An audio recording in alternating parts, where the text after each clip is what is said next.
Tá, ok. Eu sei que eu não faço vídeos há 2 anos. E eu tenho motivos pra isso. Primeiro que eu não tenho ideias de vídeos, e quando eu tenho, são criticando a franquia de FNAF. E mesmo assim, do começo, meu último vídeo, minha review sobre Security Breach tá datada simplesmente pelo fato que, por algum motivo do além, decidiram reticulizar o final do jogo original. E agora o final canônico do Princess Quest, ao invés de ser o único animado em estilo diferente, que era obviamente o final canônico. Além de, por algum motivo, as pessoas terem gostado da DLC, mesmo que ela ainda tenha todos os defeitos do jogo original, com a única diferença sendo que ao invés de não ter terror nenhum, é um terror extremamente forçado de forma artificial, como por exemplo a introdução do jogo, com mais de um jumpscare por minuto. Mais de um jumpscare por minuto. O roteiro do vídeo da review da DLC tava pronto. Eu até tinha feito um post na aba comunidade quando eu terminei ele, mas eu tive que detalhar tanto meus pontos que o vídeo já tava grande demais pra eu sequer conseguir fazer do jeito que eu queria. E eu cancelei. E depois disso saiu o filme, e não é hipérbole dizer que é o pior filme que eu já vi na minha vida, mesmo que eu já tenha visto bastantes atrocidades. O ponto é, essa franquia é tão inconsistente, mal planejada e mal feita, que é até deprimente falar mal dela, como chutar cachorro morto. Então veio Hellpointed 2, a sequência de Hellpointed, o último jogo bom da franquia. Bom, esse aí eu tenho coisas pra falar sobre. O maior ponto positivo do jogo é que ele consegue ser muito divertido quando ele te dá a liberdade de fazer o que você quer, como na primeira fase que eu joguei. Ela é uma fase de entregar comida, e apesar de na vida real ser um atendente do Taco Bell não é divertido quando os clientes são os filhos da puta, na vida real você também não pode atirar na cara deles com uma arma de molho, ou fazer com que a arma de molho flutue nos seus pés. Ou assediar seus clientes sem parecer um completo doente mental. Júlio, você pode parar de tentar assediar os clientes? Tá, não, ok, isso ainda pareço, mas pelo menos eu não vou ter que responder um processo. Ficar atirando em inimigos até em outras fases é divertido e é uma coisa que dá um toque diferente pro jogo. Por mais que não tenha muitas linhas de diálogos gravadas,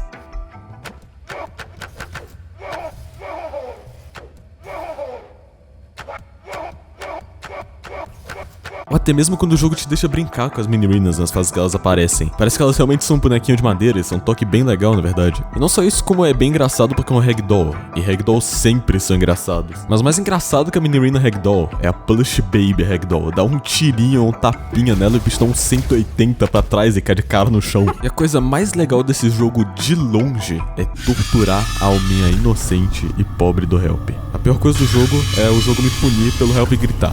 Mas é justamente aí que vem o porém. Eu falo sobre o jogo ser divertido, engraçado. Nesse jogo falta justamente a coisa que ele mais precisava: o medo. O maior problema do jogo é justamente que ele é baseado em uma franquia de terror e ele não dá medo nenhum. O único minigame que deixou com medo de todos os 40 levels do jogo são 2, e são remakes de outro jogo. Mas você deve estar se perguntando, ué, 2? Você não falou o único? E esse é um dos maiores problemas do jogo. Ele te obriga a passar o mesmo minigame que você já passou várias e várias e várias vezes. A sessão de comida inteira é praticamente o mesmo minigame. Então você é obrigado a passar 15 minutos a mais jogando algo que você já jogou pra prosseguir no jogo. Eliminando os minigames repetidos dos 40, realmente o jogo só tem 18 minigames. Isso não só é extremamente preguiçoso, como fica extremamente maçante de se jogar e mostra a preguiça que os desenvolvedores estavam na hora de fazer o jogo. Ao invés de pensarem no terceiro emprego copiado do Job Simulator, eles copiam o mesmo minigame 5 vezes e acabam o dia. Ao invés de fazer um normal e um hard mode, como no Hellpointed 1, você é obrigado a gastar mais e mais e mais tempo no mesmo minigame que você já aprendeu a passar.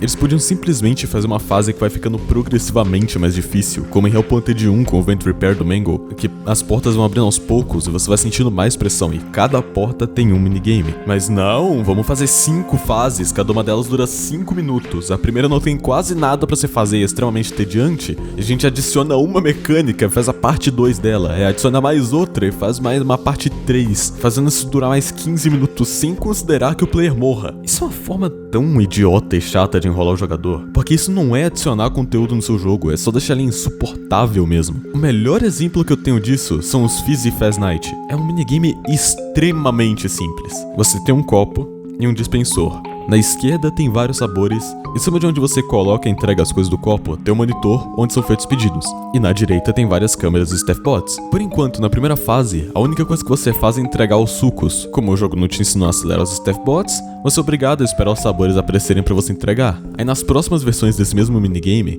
os staff bots cansam, aí você tem que dar um descanso pra eles. Além de aparecer um staff bot na sua frente com um pedido urgente que, caso você não obedeça, ele surta e te mata. Na penúltima versão, a Glamrock Chica é jogada no jogo sem explicar as mecânicas direito e, honestamente, até agora não sei o que ela faz direito. E na última foi a coisa mais idiota que eu já vi num jogo. O jogo adicionou a mecânica de fazer o suco estragar. Você evita o suco de estragar por pegar alguns dele e jogando fora. A questão é que antes de entrar em qualquer fase, quando você vai jogar pela primeira vez, ele te obriga a passar pelo tutorial, que é um slideshow explicando as mecânicas. Você espera que o jogo vai explicar as mecânicas na aba de tutorial que você acabou de passar. Não! O jogo tira algumas explicações do tutorial pra botar falando no início. Eu tava jogando o jogo em cal com meus amigos, porque nunca que eu me torturaria jogando um FNAF sozinho. Então todo mundo voltava a falar quando o minigame começava. Eu não sou obrigado a ouvir uma explicação de mecânica de um personagem no início da gameplay se eu acabei de passar por uma mecânica de tutorial que tinha exatamente esse intuito. Mas se isso fosse a única coisa que o jogo explica mal, eu ficaria extremamente feliz. Mas numa das primeiras fases que eu joguei do jogo, ele já me tocou uma mecânica que eu tinha que receber uma mensagem divina pra saber o que era pra fazer. Eu fui na primeira fase do Sister Location, a fase da Ballora, com mínimo de expectativa, sendo que ia ser só um remake minimamente fiel do original. Mas, eu não sabia o que tava me esperando. Primeiro eu tentei como o jogo original me indica, e lento, e quando eu via a Ballora eu ficava parado no lugar, e quando eu parava de ouvir a música dela eu prosseguia. E tava dando certo, no início. Depois apareceram as mini-arenas, que pelas conquistas do jogo eu presumia que era pra atacá-las pra longe. Mas toda vez que eu fazia isso, a Ballora me perseguia de uma ponta a outra do mapa, ou seja, não era isso que era pra eu fazer. Até tentaram me dar uma dica na ligação, mas...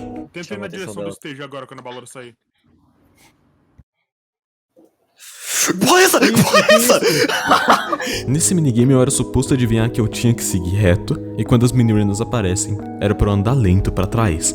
Mesmo que no jogo original eu fosse indicado a não andar enquanto a Ballora estivesse perto, porque ela podia me ouvir. Eu não sei se o jogo acha que eu sou da gangue do Scooby-Doo ou o quê, mas Hellpanted 2 não é nem perto de intuitivo. Mas beleza, vendo o jogo por esse tempo inteiro na tela, a coisa que eu não comentei até agora foi como esse jogo é horrorosamente feio. De alguma forma esse jogo conseguiu fazer a proeza de fazer uma sequência mais feia que o jogo original. Nenhuma seção do jogo é bonita, por se dizer, e usar a desculpa que tá rodando em VR não cola. Não só tem Half-Life Alyx, que tudo bem, é feito pela Valve, a gente também tem Labyrinthine, que é feito por uma empresa com uma quantidade de funcionários parecida com a Steel, e com certeza eles não tiveram nada perto de um orçamento num jogo produzido por um cara que tem mais patrimônio líquido que Hideo Kojima.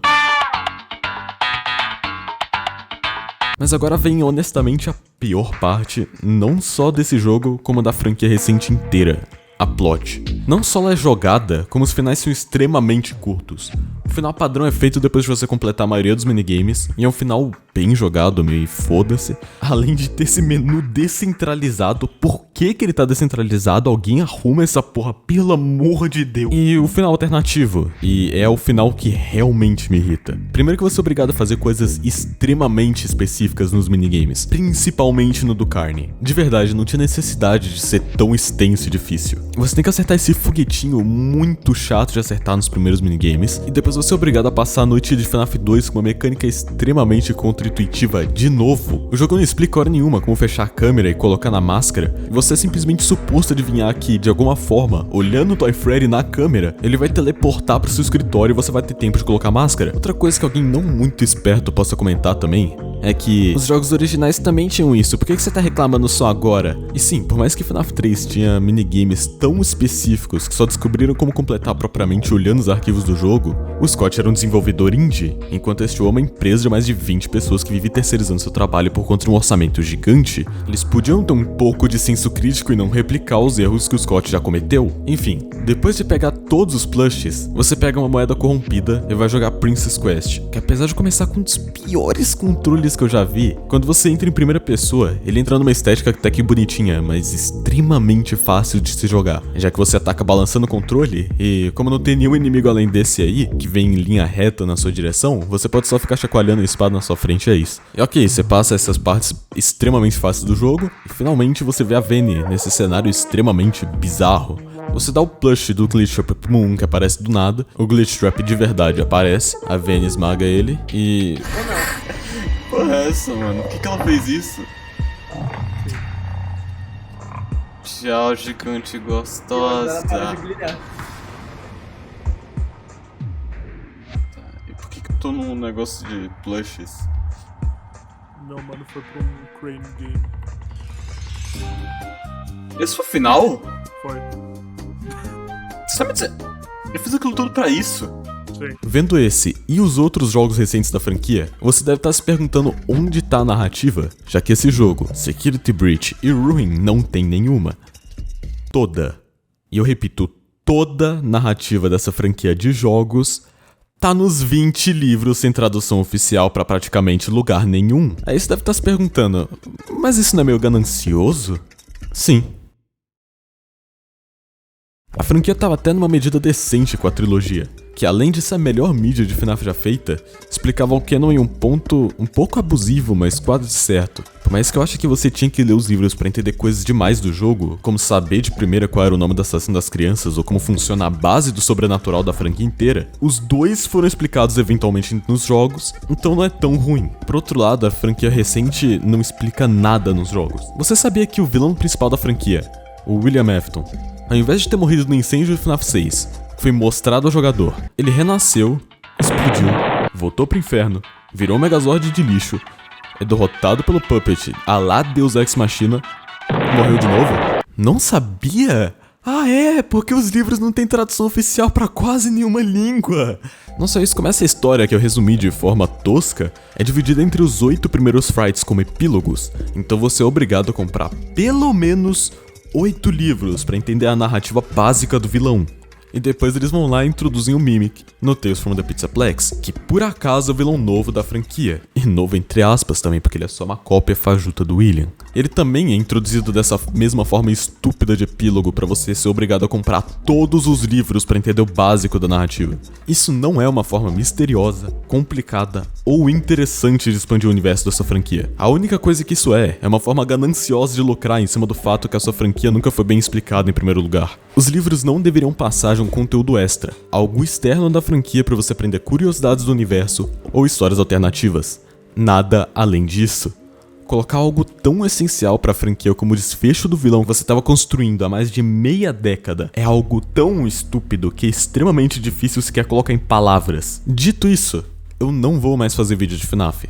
Essa franquia não merece nem a minha atenção e nem a sua. Eu vou focar em dar atenção a algo que mereça mais, seja algo bom ou algo ruim. Enquanto as pessoas não perceberem que, na visão de quem tá cuidando da franquia, você não passa uma carteira cheia de grana, eles vão continuar a fazer mais e mais práticas cada vez mais cara de pau, o que acaba sendo meio irônico quando você para pra ver que fãs de FNAF gostam de criticar outros mascot horrors que também são gananciosos. Obviamente esses outros não deixam de ser, mas de alguma forma eles conseguem achar as agulhas nos palheiros. Sobre Hell Punter 2 em si, o jogo tem seus altos e baixos e vai receber um 4 de 10. Se ele tentasse fazer minigames únicos e assustadores ao invés de fazer minigames bobos e extremamente repetitivos, ele receberia uma nota mais alta. Na próxima vez eu espero fazer um vídeo sobre algo que preste.